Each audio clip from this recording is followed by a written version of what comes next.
Wait, look, this is exactly what your Aunt Jenny got us for a wedding present. Who would have thought there'd be two of them? I'm just worried about the reception we got. The lovely child met us and then scampered away to the back door. Now, where is everyone? Oh, God! Oh, you must be Gregory. That is correct. Mr. Summers said you would be here. I'm Brad. I know who you are. I know who you are. And we know who you are, so we're even. What are your wishes? Is it cocktail time? If you wish it to be so, sir. I wish it to be desperately. You will pardon.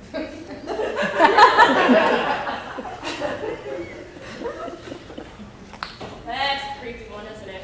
Hot sermon. Standard of my earlier works. I do hope these Middle European, so beautifully nebulous. You suppose we're going to have to work with that thing looking down at us? I believe that's a rather excellent painting. Well, you can always tell if you scratch it with your finger. I don't think Mr. Summers would approve. It's very barren here. I always thought the tropics were full of lush vegetation. You didn't write rain, did you? No, dear, that was Somerset Maugham. There's nothing here but typing paper. What did you expect, dear? A will to be read at midnight? I thought Mr. Summers might have left us a note or something. Strange you didn't meet us at the dock. Must be around somewhere. But where? Here. Summers! Is he? He's dead. A knife in his back. Can't be suicide. Out of the closet, too. That's too perfect to believe. What are we going to do now? Call everyone together and expose the murderer. But who is it? I haven't gotten to that yet. I've never seen a real dead body before. Is that what they look like? Evidently. Well, one thing is for certain. What? We've got the beginning of our plot. Now all we have to do is solve it. Excuse me, please.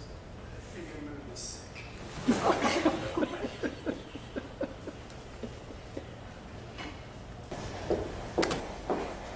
Try and use this, Rodney. It's a stimulant.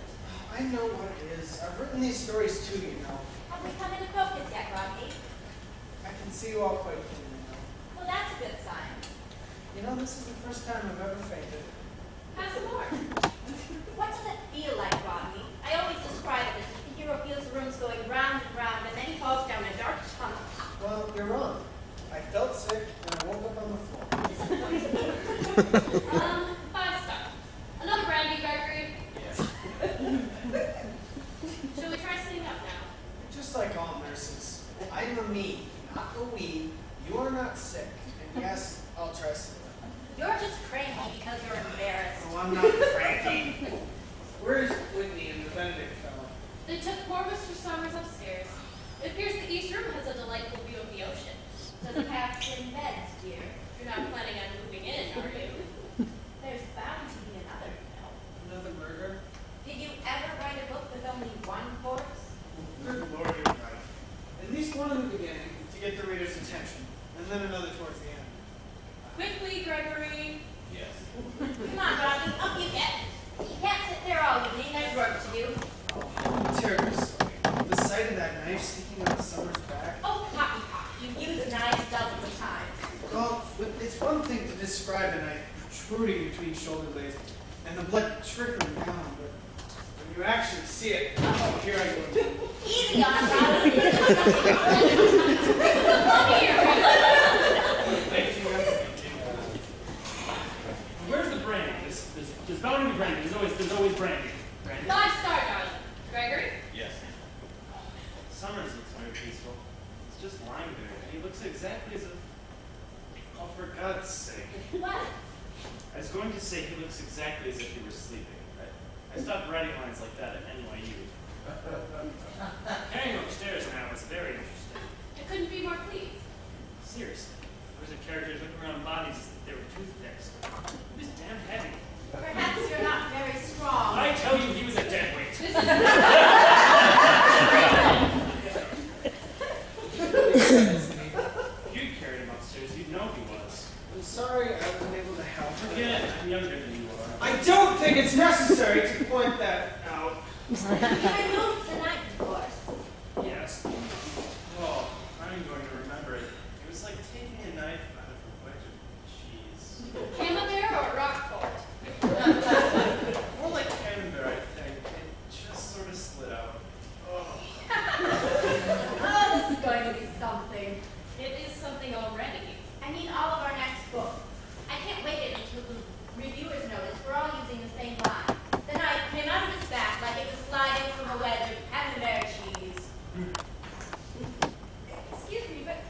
you about dinner.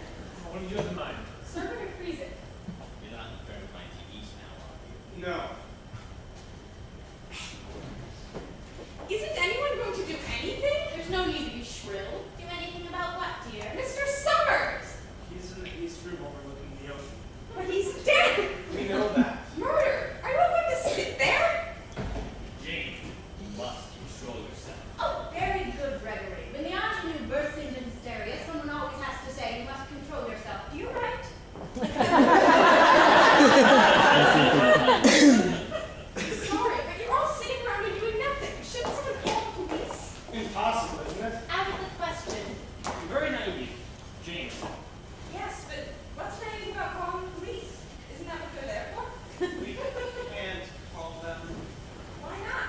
Naturally, the phone is dead. Tried it? We don't have to, dear. What do you mean? perfect liar. What do you mean? They always say that. You're so receptive with. Pardon me, but how do you know the phone is dead? Shall we explain it to her? It's very simple, Jane dear. We are brought out here. We, the great mystery writers of all time. We walk in the door, a body flops out of the closet. Do you really imagine that one of us is going to walk over to the phone, pick it up, and phone the police on the mainland? Nonsense. Of course the phone is dead. It has to be. But this isn't a story. This is real. We're all aware of that. But we're also aware that that phone is dead as a doornail. I don't believe you. You're all crazy. I'll do it.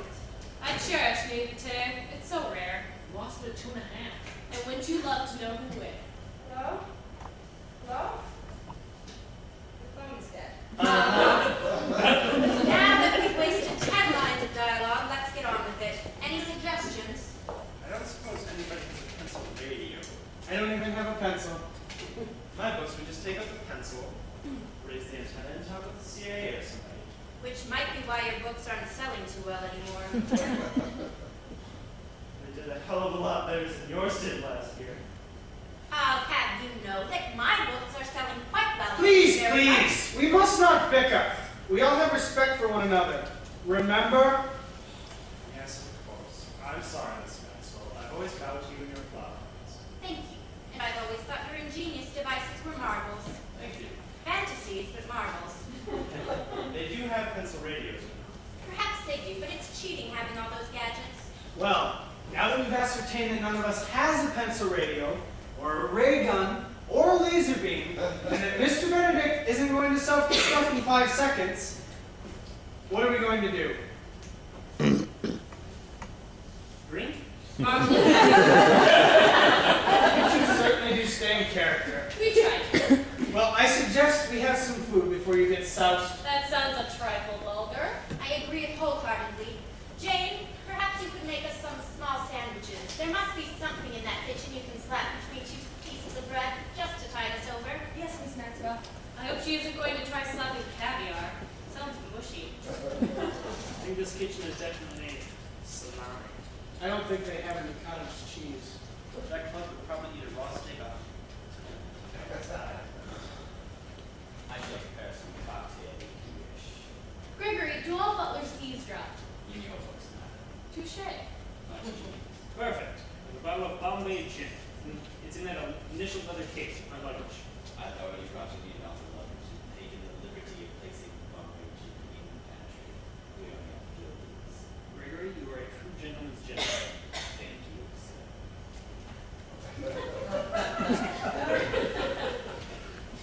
Well, now that we've taken care of the nourishment situation, what next? Someone has to be in charge. Someone must discover clues and ask questions and things. Correct. But which one of us? Well, Whit and I are a team, so we're out. Why not you, Rodney? We'll take it in order of seniority. I don't think it's necessary to keep harping on age.